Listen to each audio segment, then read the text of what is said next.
Hey everyone, welcome back to another episode of What the Hell Did I Just Hear? Today's story is what happens when love, stupidity, and Wi-Fi come together in one flaming mess, literally. It's got romance, betrayal, a phone charger used as a murder weapon, and a gas cylinder that should probably get its own IMDb credit. So yeah, grab your popcorn, preferably not the microwave kind, because this is the insane, tragic, and kinda ridiculous story of Amrita Chauhan and her boyfriend, Ramkesh. Or as I like to call it, the almost perfect murder of the not-so-perfect guy. It's 3 a.m. in Delhi, October 6, 2025.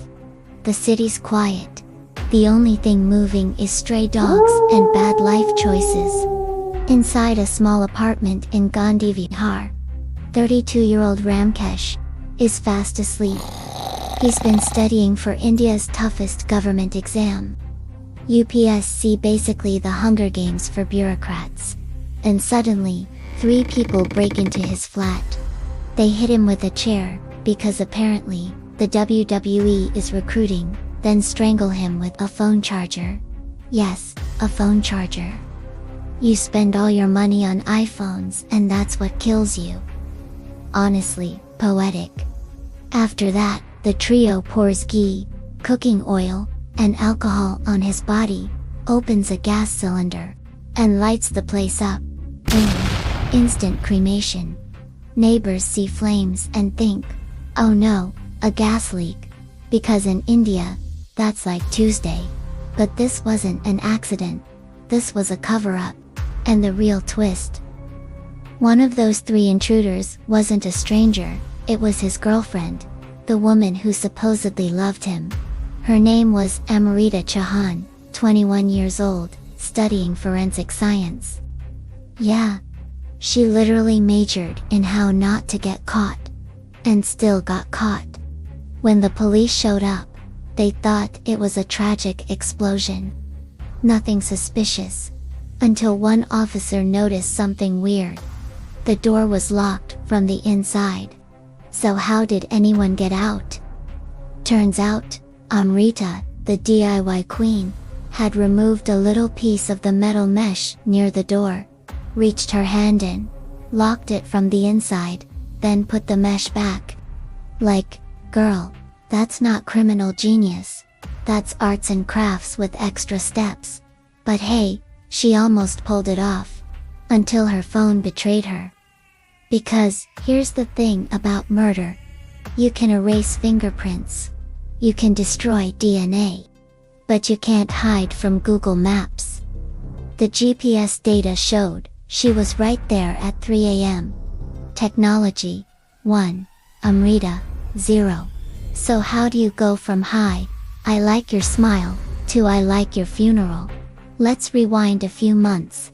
May 2025, Noida, Amrita's at a job interview for a receptionist position. Ramkesh walks in, and boom, instant chemistry. You know that kind of fast love, where people go, we just clicked. Yeah, and then later, you realize that click was a ticking bomb. They start talking, texting, dating, sending selfies. And before you know it, 3 months later, they're living together. Because nothing says stability like moving in before you've even fought over toothpaste brands. Ramkesh is older, serious, and constantly buried in his up-C prep books. Amrita's younger, active on social media, posting dance reels, doing lip syncs, basically a walking TikTok algorithm. To people in different worlds, what could go wrong? Well, everything. At first, they seem happy. But soon, Amrita realizes something. They're private moments, you know. The ones meant to stay private weren't as private as she thought. Because Ramkesh had been recording them. Some with consent, some without. And he'd stored everything on his hard drive. Like some creepy personal Netflix category, called Things That Will Ruin My Life Later. When Amrita finds out, she's furious. She tells him to delete everything, he refuses. He says, "Don't worry, I'll never show them to anyone." Which, by the way, has never been a comforting sentence in the history of humanity. The argument turns into a pattern. She begs him to delete the videos. He says no. Then, because logic clearly took a vacation, he starts sending her clips of her own videos to prove that he still has them. Like, bro, are you trying to get blocked or murdered? At that point, it's not love anymore, it's emotional hostage-taking. And Amrita, she's done. She leaves Delhi and goes back to her hometown, Moradabad. And here's where the plot twists into stupidity again. Instead of going to the police, Amrita calls her ex-boyfriend. His name is Sumit Kashyap.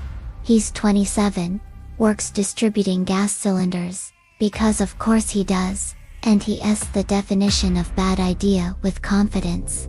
She tells him everything. He gets furious. He says, "We can't just sit and do nothing," which, in true idiot logic, translates to, "Let's commit murder." So Sumit recruits a buddy, Sandeep Kumar, 29 years old, who actually works inside the police department. You'd think that would make them smarter. Nope. Just more ironic. The original plan was to steal the hard drive. Fake a robbery. Easy, clean, dumb, but doable. But when Amrita can't find the hard drive, Sumit decides, screw it, we're changing plans. Because nothing says strategic thinker like spontaneous homicide. The night of October 6th, the three sneak into the flat, wearing masks. They find Ramkesh sleeping or studying, hard to tell at 3 a.m. They tie him to a chair and demand the hard drive.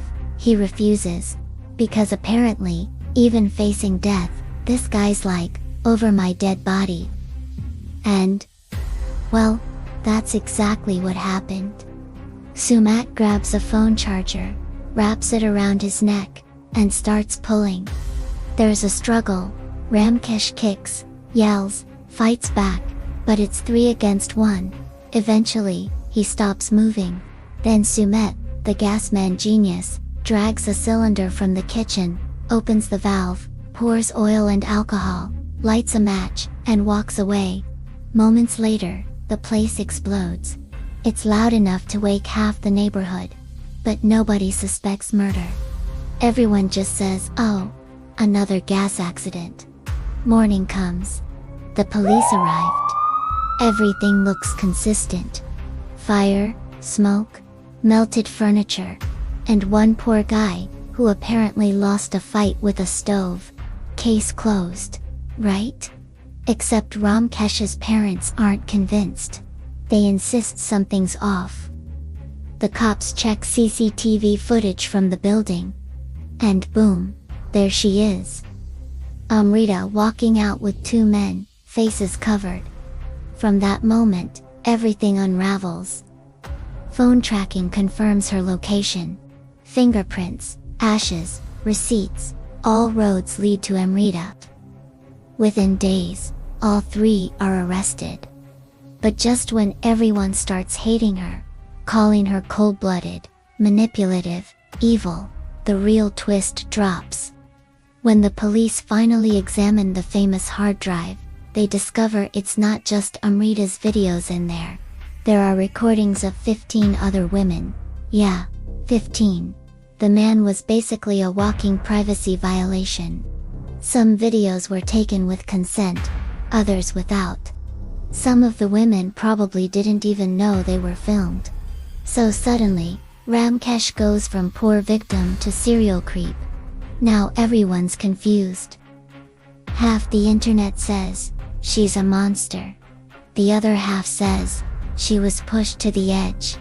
And honestly, both can be true. Because let's face it, Amrita's actions were horrifying. But so were his.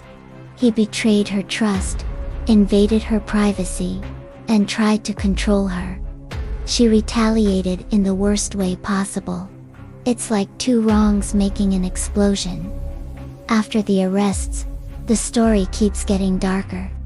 Apparently, Amrita's family publicly disowned her. Like, not just privately. They literally put an ad in the newspaper saying, "We no longer have a daughter." Imagine waking up, sipping your morning chai, opening the paper, and reading your own cancellation notice. That's brutal. Meanwhile, the internet's having a moral meltdown. People debating, was this justice? Was this revenge? Was this feminism with fire? And the cops are like, we solved it because of a door handle, calm down. In the end, Amrita confessed. Sumat and Sandeep confessed. The case closed fast.